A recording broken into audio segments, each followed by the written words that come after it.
হ্যাঁ, এটা খেলা ভাই, এটা খেলা, অরিজিনালি এটা খেলা।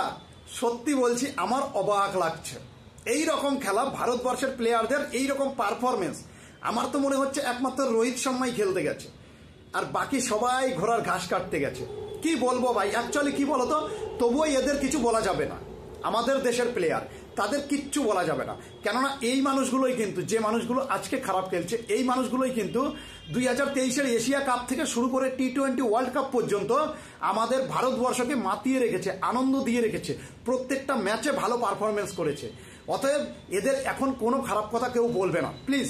হ্যাঁ, একটু কমেডির ছলে অনেকে অনেক কিছু বলে ফেলে, কিন্তু ভাই কেউ খারাপভাবে কোনো কথা আমাদের কোনো প্লেয়ারকে বলবে না। সেটা বিরাট কোহলি হোক, শুভমান গিল হোক, শ্রেয়াস আইয়ার হোক, শিবম দুবে হোক, কাউকে কোনো খারাপভাবে কথা বলতে পারবে না। কেন দেখো, একটা সিরিজই তো হেরেছে, 2023 থেকে এই পর্যন্ত আমাদের জিতিয়ে রেখেছে, আমাদের আনন্দ দিয়ে রেখেছে।